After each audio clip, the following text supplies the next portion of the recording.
शरीर मल न सफा हेले विभिन्न प्रकार रोग मध्य भगंदर अर्श मलकंटक भली समस्या को भोगिया पड़े।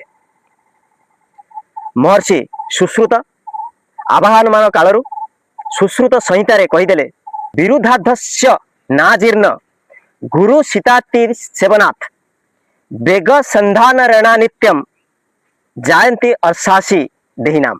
अर्थात जे विरुद्ध आहार खाए, विरुद्ध आहार कहले क्षीर सहित कदली खाइबा, क्षीर सहित माछ जातीय जिनस खाइबा, आमिष खाद्य जहाँ को कहुए, गरम खाद्य दही पकई खाइबा, क्षीर सहित तरबुज खाइबा, ए सब विरोध आहार। एमती अनेक प्रकार विरोध आहार अच्छी।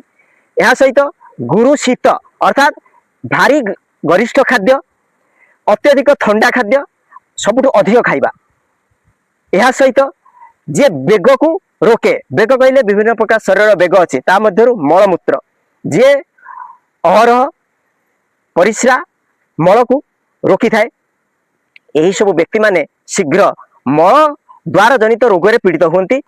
से महर्षि सुश्रुत संहितार गोटे औषध बतई देले अर्श रोगी मल द्वार जनित रोगी कौन से औषधटी प्राय गाँव में भेड़ा बाड़ी बणबुदारे अपामार्ग बा अपमार्ग गछटी बढ़े, जहाँकि तार अगटी कंटा भली ताको ओपाड़ी नेबे, ता चेर को संग्रह करेंगे, सुखई देबे। से अपामार्ग चेर को चाउल धुआ पानी जो चाउल को आप धोउछंती से पानी रे भल भाव बाटिबे, ता देरे किछि महू पकेबे, से औषध को किछि दिन सेवन करंतु, धीरे धीरे अर्श बड़ी बा अर्श रु जो रक्त पड़े बंद हो मलद्वार जनित समस्या हे नहीं, झाड़ा भलसे सफा हे। झाड़ा सफा करने मल सफा करने की गोटे बढ़िया उपाय टेक्निक आमर पेटे विभिन्न पॉइंट अच्छे मल सफा करने।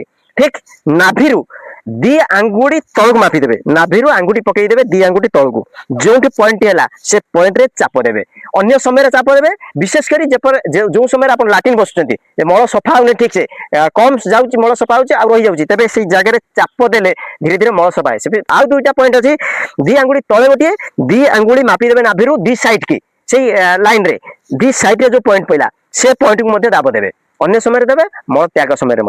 यह सहित प्रत्येक दिन गोटे आसन करेंगे जहाँ को मलासन कहुए, यही आसन आप बसवे, पाद ऊपर हाथ रखु बा कहूणी आंठू पर रखिकी नमस्कार मुद्रा रखु, किंतु अंटा बेक सल रख। प्रतिदिन अभ्यास कले यह कौन करे, आम मलद्वार जो ट्राक्ट को खोली दिए, मलाशय अमाशय को एक्टिव कर दिए, खाद्य सहज हजम हुए, मलद्वार भल भाव खोली गले मल सफा भाव सह्य करे। तेणुक यही वीडियो अधिक अधिक देखा कि आप चैनल को सब्सक्राइब करेंगे, वीडियो को अन्य मान पाखे बांटा सहायता करेंगे। जय शंभु।